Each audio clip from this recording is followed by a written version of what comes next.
Gracias por acompañarnos. Yo le voy a dar la palabra primero a Nadia Sanders. Ella pues, tiene una amplia trayectoria. Se oye horrible. Bueno, ha trabajado en CNN, en el centro, recientemente en Mexico.com, que es uno de estos esfuerzos digitales pues efímero. En Reforma. ¿No? En Reforma. Y bueno, en este asunto de los 43 normalistas, este libro que es La travesía de las tortugas, pues es una de las coautoras. Y bueno, van a estar aquí vendiéndolo, hay 2 ediciones, una va a estar en 99, la roja, y esta en 170, la nueva edición, son la primera y la segunda edición. Y bueno, sin más preámbulos, primero Nadia Sanders. Gracias, Juan Omar. Buenas noches a todos y gracias por acompañarnos. Me llamo Nadia Sanders, soy periodista. Como dijo Juan Omar, pues...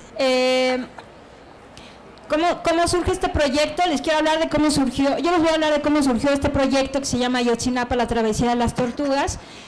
Surgió a partir de la complicidad o inquietud de un grupo de periodistas, de compañeras reporteras que estaban en las marchas a finales del año 2014. Recordarán que estaba aquí Reforma plagado de marchas, con mucha indignación de la población. Por lo que estaba ocurriendo y las versiones de la Procuraduría. Entonces ellos pensaban que la cobertura que los medios nacionales estaban haciendo no era suficiente para entender, para conocer más de los muchachos, quiénes son, de dónde son, por qué estudian en Ayotzinapa, qué hacen allí. Y pues lo más sencillo, incluso en uno de los primeros informes la CNDH se atrevió a criminalizar a uno de los muchachos. Entonces dijeron, oye, estaría padre hacer como la historia, o sea, el perfil de cada uno de los chicos que están desaparecidos. Ajá, pero ¿cómo?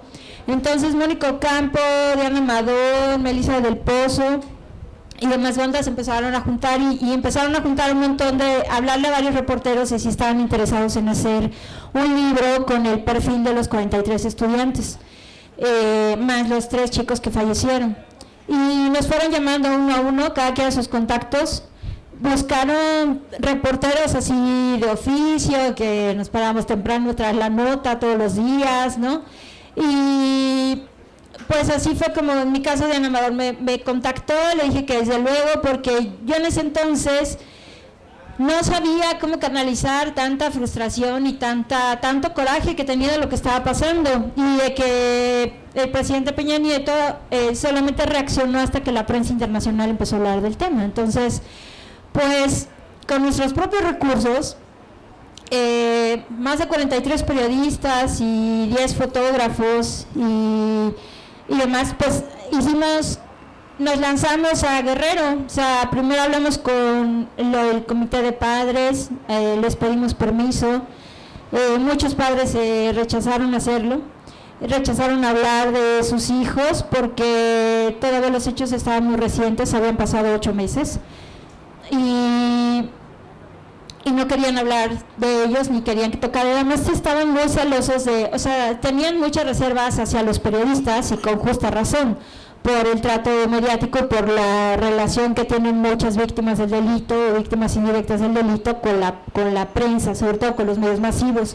Entonces su desconfianza fue muy grande hasta que alguien tuvo a bien decirles, no, mira, ellos sí vienen, o sea, ellos vienen con buenas intenciones, vienen con la intención de conocer más de los muchachos, justamente hablar de pues que son nuevos, de que son chicos sanos, de conocerlos básicamente. Tampoco la idea era así pues como hablar maravillas de ellos, sino conocerlos de carne y hueso, o sea, quiénes son, qué les gusta, por qué se metieron a estudiar allí, tenían novia, no tenían novia, en fin.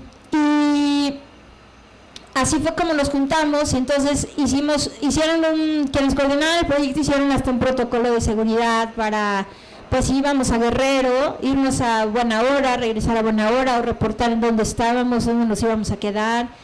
Y cada uno de mis compañeros y yo fuimos a conocer a sus papás, a sus casas. Muchos viven en regiones muy lejanas, en regiones muy muy pobres de Guerrero, de Oaxaca, de Tlaxcala, de Puebla, y fuimos a conocerlos. Entonces así nace, después del trabajo de reporteo y de hablar con sus amigos y con sus novias y demás, lo que hicimos fue elaborar los textos con total libertad, sin censura alguna, y 3 compañeros se lanzaron con la aventura de editar los textos, y ya que los editamos, el proyecto editorial que teníamos se nos cayó, nos falló, y llegamos a Proceso, a Editorial Proceso, a ofrecerles el proyecto, el libro ya casi terminado, casi hecho. Y don Rafael Rodríguez Castañeda nos compró la idea, y así es como Proceso apoya este proyecto del colectivo Marchando con Letras. Nosotros no ganamos un solo peso en este proyecto, pusimos lo que sabemos hacer al servicio de las familias, y las regalías de este libro se han entregado en los últimos años y se seguirán entregando a los padres. Sabemos que es algo simbólico, pero sabemos que en algo ayuda, en algo aporta, y creemos que ayuda a conocer a los chicos. Yo les invito a que se asomen a las páginas y conozcan a Pepe, a Giovanni, que conozcan a cada uno de ellos, conozcan sus sueños, y sin más, pues le paso la palabra a mi amiga Yacén Flores, periodista del Financiero, y ella nos va a contar más de los chicos. Muy buenas noches a todos, muchas gracias por estar aquí en lugar de una preposada quizá, ¿no? Pues muchas gracias por la invitación aquí a este espacio, a Proceso, a mis compañeros también por invitarme. Pues en efecto, nada más me gustaría recordar y situarme yo en un 20 de noviembre de 2014, que no sé si ustedes recuerden, pero fue una gran marcha que se realizó al Zócalo, y que recuerdo una foto emblemática justo también de Proceso, en donde se prendió un monigote de Peña Nieto al centro del Zócalo, ¿no? Y fue una foto, se viralizó en ese entonces. Yo fui como periodista en ese momento, y también sentí esta frustración de la que hablaba Nadia. Después Mónica Ocampo fue a mí quien me invitó, y bueno, así es como empezó este proyecto. Yo también sentía que tenía que hacer algo pues para conocer a estos jóvenes, ¿no? ¿Por qué les pasó lo que les pasó esa noche del 26 de septiembre? Y bueno, así es como a mí me tocó hacer el perfil de Felipe Arnulfo Rosa. El objetivo, como decía mi compañera Nadia, era un poco conocer la vida de ellos sin esta estigmatización que había, ¿no?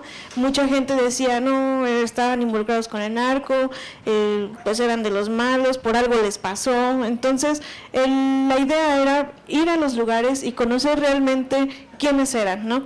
Tampoco era hacerlos unos héroes, pero simplemente conocer quiénes eran. Y bueno, así es como yo me tocó un caso, en un inicio se me hizo un poco difícil porque algunos normalistas sí tienen sus papás teléfono celular, y yo fui de los pocos casos, como 7 o 8, que los papás viven en la montaña de Guerrero, y pues allá no hay celular, no hay señales. Entonces, bueno, pues hice el contacto con los papás de Felipe Arnulfo en la Normal de Ayotzinapa. Ahí empezó el reporteo de mi normalista, como el de muchos compañeros también. Y bueno, a partir de ahí era ponerse de acuerdo con los papás, en este caso con don Damián, el papá de Felipe, y con su hermana Librada. Ellos viven en Ayutla, es un municipio de Guerrero, en la zona de la montaña, pero específicamente viven en un pobladito alejado, no exactamente en la cabecera de Ayutla. Para ir ahí todavía hay que seguir caminos donde pues no hay luz, no hay señalización, ¿no? El señor don Damián es quien me guió realmente, ¿no? Y con él es con quien inicié el reporteo. Fui acompañada de un fotógrafo de Proceso también, y bueno, el reporteo nos tomó alrededor de 5 o 6 meses, de 2015, que fue de enero 2015 hasta junio más o menos, ¿no? ¿Qué es lo que yo vi? Pues sí, fue un joven que vive en pobreza, ¿no? En zonas marginadas, en donde ir a la Normal para este joven era la única oportunidad de ser algo o ser alguien en la vida. En la normal está enfocado a jóvenes campesinos o que sus papás son campesinos, y Felipe Arnulfo, pues él lo que quería, de hecho así en una parte del perfil le llamo el sueño de alfabetizar, porque él, algo muy bonito que él, su servicio social lo hizo enseñando a leer a su mamá, ¿no? Mi joven Felipe también habla una lengua mixteca, entonces doblemente difícil para él acceder a educación, y en la normal, como a educación bilingüe, pues era la única opción, ¿no? Entonces, pues los papás me abrieron las puertas de su casita, pues pasé ahí un par de días conociéndolos. Es un joven humilde, era la única oportunidad que él tenía para ser alguien en la vida, y bueno, lamentablemente le tocó estar esa noche en los autobuses. Les puedo decir que sus papás, como ustedes han visto, los papás cada 26 de septiembre vienen aquí a Ciudad de México a hacer marchas.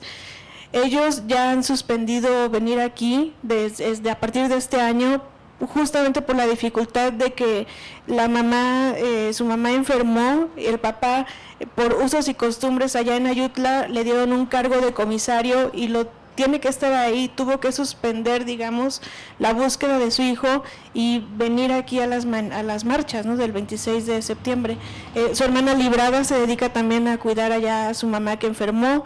Es muy complicado, ha sido muy complicado para ellos seguir pues esta lucha, ¿no?, que también cuesta, no es un esfuerzo físico y también es un esfuerzo de dinero, y ellos no tienen ese dinero. Entonces ellos han suspendido. Yo a veces les mando algún mensaje porque no tienen un celular, pero es muy viejito y a veces no contesta las llamadas, pero cuando ellos se acercan a Ayutla es cuando pueden recibir estos mensajes. Entonces, así como él, van a encontrar en este libro muchos perfiles, pues conociendo las vidas de jóvenes que están muy alejados de lo que en ese momento, en 2014, se hablaba de ellos, ¿no? Una estigmatización que en estos perfiles, en estos 43 perfiles, pues se desmitifican varias cosas que se hablaron de ellos, ¿no? Entonces, pues les invito a leer el libro, y pues si hay alguna pregunta, estamos aquí a sus órdenes. Muchas gracias. Bueno, yo les voy a leer les voy a leer un pequeño texto. Lo escribí porque la última vez que estuvimos en una presentación en ESA, alguien del público nos dijo que le habláramos un poco más del libro, digamos de manera general, y porque él sentía que estábamos contando poco, ¿no?, de los normalistas. Y bueno, este pequeño texto también va a aludir un poco a la situación pues que ha afectado a este país ya desde el 2006, 2007 aproximadamente, cuando empezó el gobierno de Felipe Calderón, ¿no? Bueno, muchas veces nos hemos referido a los 43 normalistas desaparecidos. El número de cierta forma es emblemático, ¿no? Sin embargo, esta cifra de los 43 es una cifra que solo nos habla de la magnitud de la tragedia para las familias, pero no nos cuenta el dolor de las familias, ni tampoco la historia de cada uno de los 43 estudiantes desaparecidos, ni tampoco de los 3 estudiantes que fueron asesinados esa misma noche, el 26 de septiembre de 2014. Por eso, de alguna forma, este colectivo de Marchando con Letras, decidimos contar la historia de Julio César Ramírez, de Daniel Solís Gallardo y de Julio César Mondragón. Ellos son los estudiantes que fueron asesinados en Iguala Guerrero esa misma noche, mientras sus otros 43 compañeros estaban siendo secuestrados y posteriormente desaparecidos. Estos 3 estudiantes normalistas no sobrevivieron a la colusión de las autoridades con los criminales en esta negra noche de Iguala. Y bueno, esta cifra de los 43 podría ser, pues como les decía, emblemática, ¿no? Pero que se suma a otras tragedias que ha habido en nuestro país y que también hemos dejado a veces en números y que poco a poco tendríamos que estar convirtiendo en historias, ¿no? Son los 49 niños de la guardería ABC, los 72 migrantes asesinados en San Fernando. Hay un pequeño memorial hecho también por periodistas que está en internet solamente. Están los 49 migrantes desmembrados de Cadereyta, Monterrey, de los que se ha hablado muy poco. Están los otros 194 personas asesinadas en San Fernando, Tamaulipas. La primera matanza de San Fernando ocurrió en 2010. Las autoridades dijeron que iban a tomar cartas en el asunto y un año más tarde fueron secuestrados y desaparecidos 194 personas. O estamos hablando de los las 52 personas que fueron asesinadas dentro del Casino Royal en Monterrey. Bueno, la cifra al final, les decía, es un emblema, pero no nos cuenta la historia de cada uno de estos casos. Por eso en este caso decidimos darnos esta tarea de avanzar un poco y recuperar estas 46 historias, los 43 estudiantes que siguen desaparecidos y los 3 que fueron asesinados, más la historia de Aldo, que está en coma y que también la cuenta Emiliano Ruiz Parra dentro de uno de los que más me gusta, de los capítulos que más me gusta, y que es digamos, la historia inicial que hizo Emiliano Ruiz Parra. Y por eso hicimos este libro, estas historias. Por eso hablamos de Luis Ángel Abarca, un estudiante con promedio de 9 y 10, que venció la timidez hasta que estuvo en la normal y comenzó a hablar con sus compañeros. De Jorge Álvarez Nava y los fallidos intentos de su familia para financiarle una carrera de medicina. Al no poder financiarle la carrera de medicina, él optó por estudiar para ser maestro. De Benjamín Asensio Bautista y la empresa familiar que era para vender panes y con la cual estaba financiándose la escuela. De Marcial Pablo Baranda, que no quiso ser militar como su hermano y que por eso decidió ser maestro. Paradójicamente, una de las instituciones que está involucrada por acción o omisión es el ejército. De José Eduardo Bartolo, él era bailarín de breakdance, le gustaba mucho el breakdance, que se tuvo que enfrentar a las autoridades locales en Tixtla, pero también a los grupos delictivos que no veían bien que hiciera arte en las plazas públicas, o que ejerciera su gusto en las plazas públicas, tocando música y pidiendo dinero para sobrevivir. Tuvo que enfrentarse a ello. De Israel Caballero, que perdió a su padre 9 días después de tener a su hija, y por lo tanto, de un momento a otro pasó a ser el jefe de familia, cuidar a su mamá, a sus hermanos más chicos y tener una hija a la que solo vio en 3 ocasiones antes de desaparecer. De José Ángel Campos Cantor, uno de los normalistas más grandes de este grupo, él tenía 31 años, que había dejado la escuela porque se había casado a los 22 años y había tenido una hija, y entonces después decide de trabajar en la milpa, hacer el albañil, pero él tenía, de acuerdo con su papá, y es la historia que yo escribí, tenía don para educar y tenía paciencia con los niños, tenía ángel con los niños, dice su papá, y es como parte de esa historia. Y bueno, entonces con el apoyo de toda su familia, de sus amigos, decide él acabar primero el bachillerato, que lo hace digamos de forma rápida en menos de un año, ¿no? Para después hacer el examen de la normal y aprovechar lo que él sentía que era un don natural con los niños para poder ser maestre. A su hija de 2 meses solo la pudo ver en una ocasión cuando se escapó de la normal, aprovechando lo que llaman la semana de inducción, que era este durísimo entrenamiento o examen de admisión físico que les hacían a los estudiantes normalistas por ser una escuela que decían tenía que apoyar a comunidades rurales, era la especialidad, ¿no? También en la historia está la historia de Leonel Castro, cuya desaparición marcó a su familia directa, pero también a la de un maestro y su familia que le había dado cobijo para que estudiara el bachillerato. Él vivía en una de esas comunidades muy apartadas. Para poder estudiar el bachillerato se tuvo que hospedar pues con otra familia, ¿no?, que lo adoptó. Era una familia que adoptaba literalmente a estudiantes durante 3 años para darles cobijo, para que pudieran estudiar la escuela. también la historia de Cristian Tomás Colón, un joven solitario al que ya no solo esperaba a su familia. Él, antes de desaparecer, había adoptado un perrito que se llamaba Canelo y que durante un año por lo menos estuvo esperándolo a su regreso en la casa, buscando todo el tiempo, según los relatos de los propios familiares que le hicieron a nuestra compañera. Pero también es la historia de Jorge Aníbal Cruz Mendoza, un jinete clandestino que buscaba domar toros y caballos. Como digo, este es solo un ejemplo de los 43, es de las 43 historias que contamos de manera, digamos, individual cada uno de nosotros que fue a este viaje, ¿no? La lista es larga, es un esbozo, son apenas 13 historias interrumpidas, hay otras 30 historias que se cuentan, que se pueden leer, son 30 historias de muchachos estudiantes que no queremos olvidar, que sus propios padres se niegan a olvidar.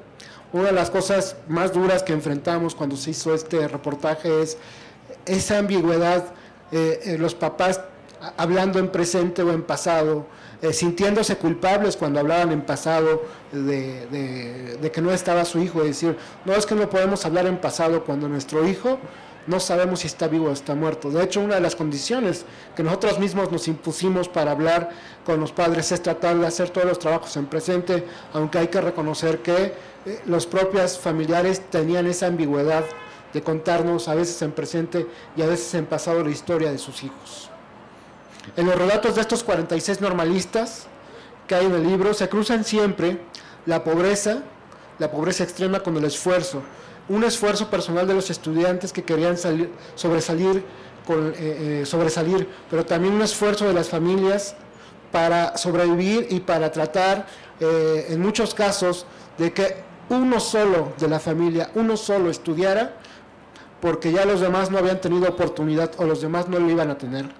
O sea, había un esfuerzo familiar en todos los casos, casi, para que uno solo de ellos pudiera estudiar y ser estudiante normalista.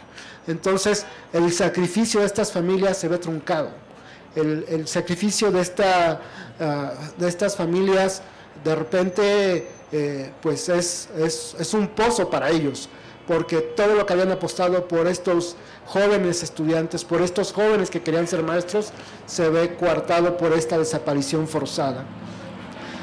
Sí, en este libro sí también hay un poco de este esfuerzo familiar para sobrevivir también después de la desaparición, para buscarlos, para tratar de encontrarlos, para no rendirse jamás ante una desaparición forzada y para no rendirse tampoco ante una impunidad de los autores materiales e intelectuales. Es una búsqueda que nosotros retratamos en el primer año, pero que ha cumplido 5 años, ¿no? Y que, bien lo decía Senyacen, esta búsqueda pues les ha implicado un costo enorme a las familias. En el caso de la familia de José Ángel Campos, nos decía su papá, que es Bernardo Campos, pues que iban vendiendo los pocos animales de corral que iban teniendo, ¿no? Para cada viaje iban vendiendo un animalito. Entonces yo cuando los vi realmente ya habían vendido varios y al final, pues en esta situación de pobreza por la que atraviesan se agrava, porque los pocos recursos que les quedan los dedican, yo creo que muchos haríamos lo mismo, a tratar de solventar la búsqueda de sus familiares y sacrifican su tiempo y su esfuerzo en esta búsqueda, aunque pierdan pues posibilidades económicas, ¿no? Y bien lo decía, en algún momento las tienen que suspender por falta de recursos porque no tienen alternativa, ¿no? Y esto es una respuesta un poco a las autoridades que del sexenio de Murillo Karam y Peña Nieto, el procurador Jesús Murillo Karam, y del expresidente Enrique Peña Nieto, que en ese momento, cuando se da la desaparición, en esta organización siempre una de sus preguntas es ¿cómo se financian para estar buscando a los estudiantes? ¿Cómo le hacen para estar en las marchas? Bueno, pues perdiendo lo poco que tienen, ¿no? Esa era la respuesta que nosotros encontramos y que las autoridades tramposamente sembraban en los medios, en algunos medios, para tratar de desacreditar a las familias de los normalistas desaparecidos. ¿Quieren agregar, Nadia? Bueno, si tienen preguntas, alguna pregunta sobre cómo se escribió el libro y cómo...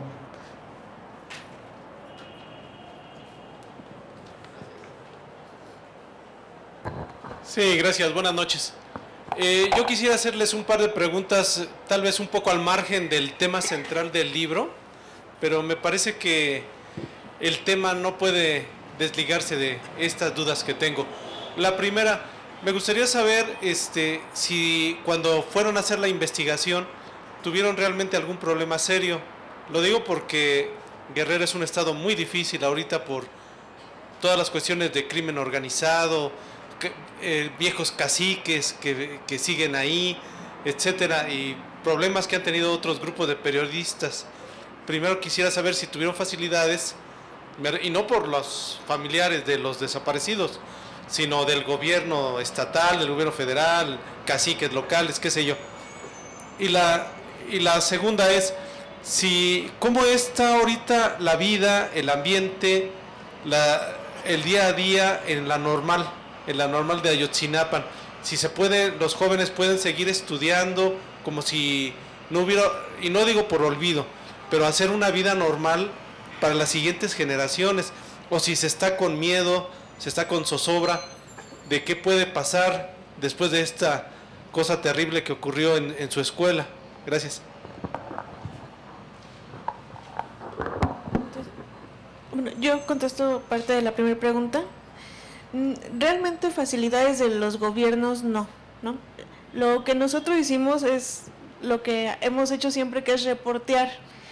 A través de nuestros métodos es como, pues uno tiene que buscar el mayor número de voces para poder conocer a estos jóvenes. Entonces, cada quien con recursos propios fue a buscar las distintas voces.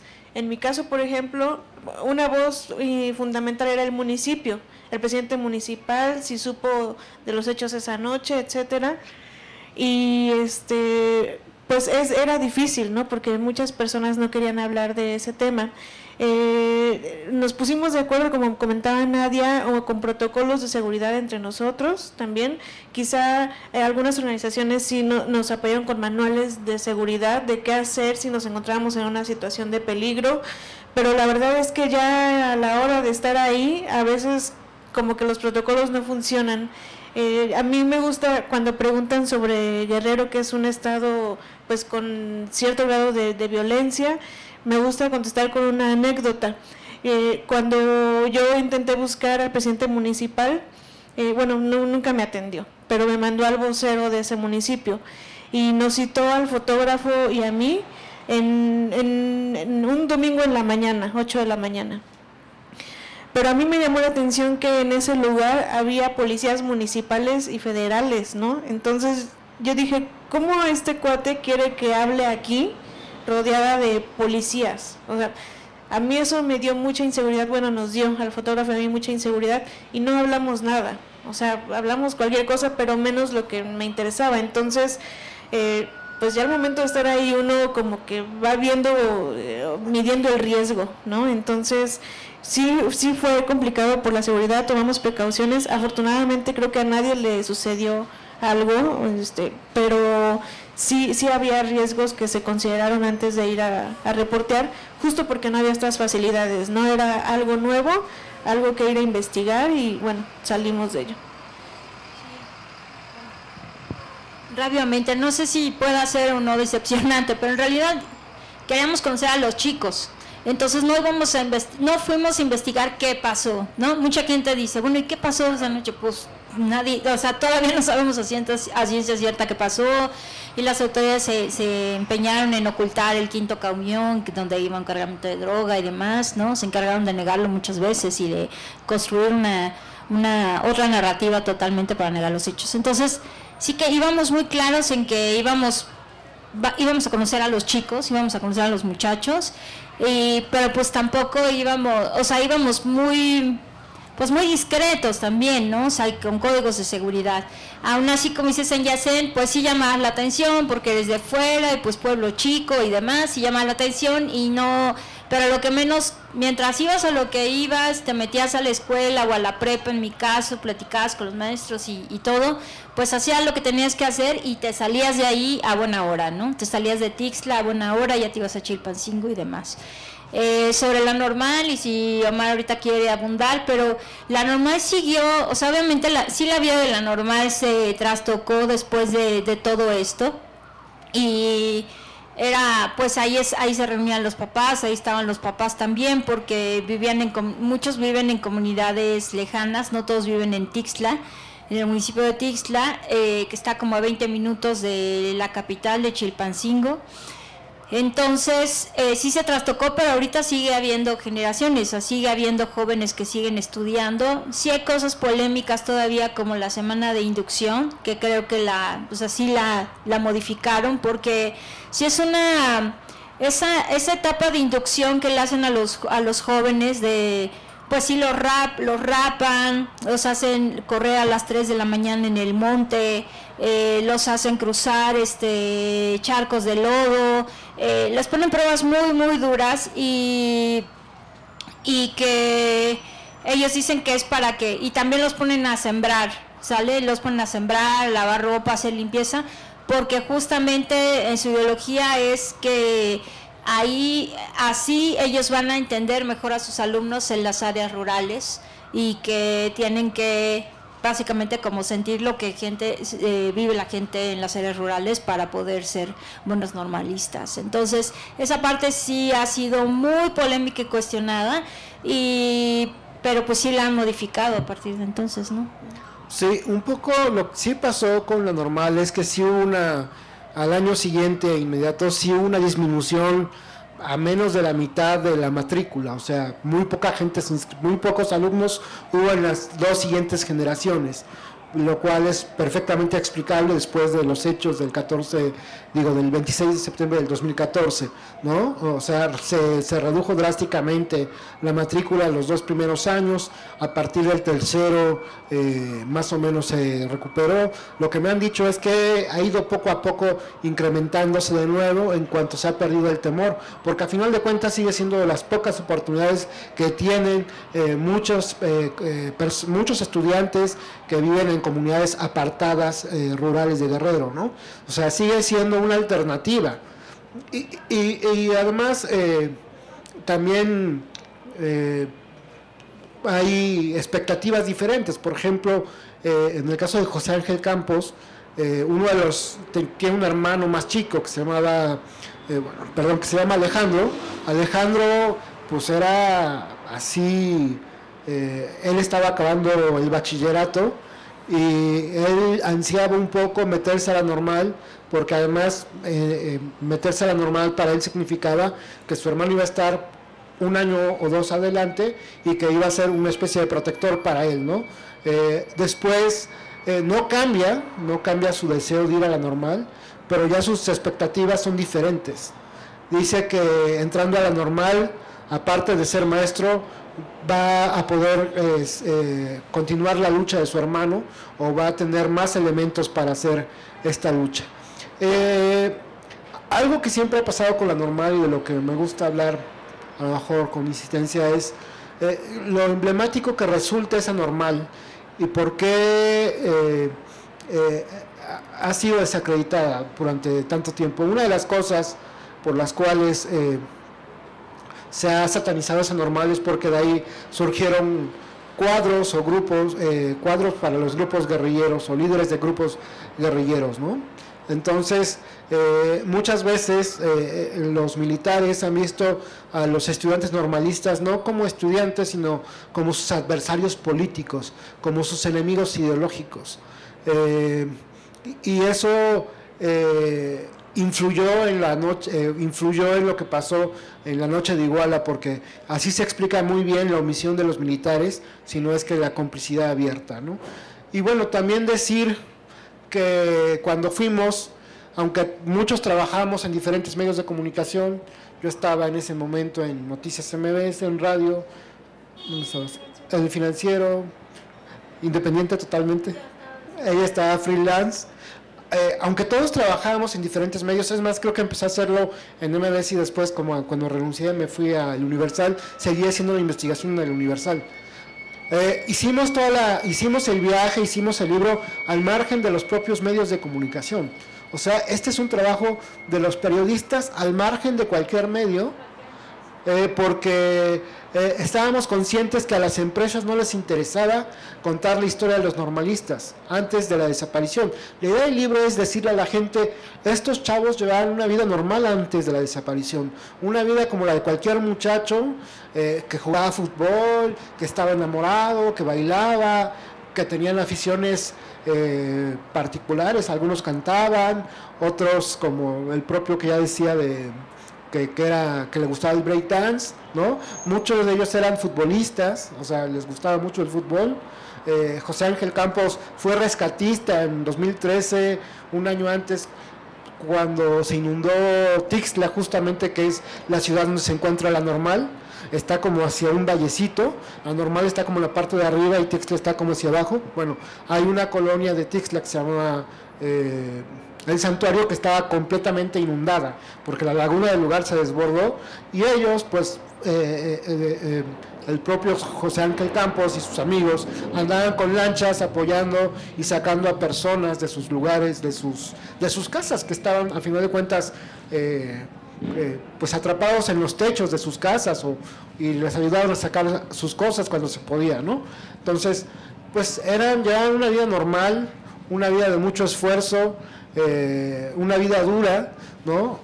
Pero tenían casi todos ellos pues estas ganas de superarse y de tener, su sueño era ser maestros y obviamente mejorar su nivel de vida, ¿no? O sea, romper el círculo vicioso de la familia, romper el círculo vicioso de la pobreza. Y bueno, cuando fuimos, algo que ayudó un poco es que, bueno, estaba todavía muy reciente la desaparición, estaba muy movilizada la sociedad civil, de alguna forma las autoridades, hicimos todo al margen de las empresas y las autoridades, pero de alguna forma yo sí siento que organizaciones como el Centro Pro de Derechos Humanos, que son al mismo tiempo los abogados de las familias, y algunas otras organizaciones nos entendieron y nos apoyaron. Les pareció importante que se contara la historia de los 43 normalistas antes de su desaparición, y por eso no abundamos mucho, no investigamos mucho, por lo menos no para este libro, algunos sí en casos particulares, abundamos mucho antes de la desaparición y retratamos tangencialmente el día de la desaparición con las últimas palabras que tuvieron sus familias, o el último beso que se dieron, o la última vez que se vieron, ¿no? O como en el caso de José Ángel Campos, la última vez que se escapó de La Normal y fue a su casa para ver a su hija que tenía 2 meses de nacida y que no había visto, y que es una de las tragedias, ¿no? Todos los niños que también están, pues, no sé si pueda decirse huérfanos porque los papás están desaparecidos, no muertos, pero es otra de las tragedias, ¿no? Las víctimas indirectas también son todos estos niños que son hijos de algunos de los estudiantes desaparecidos.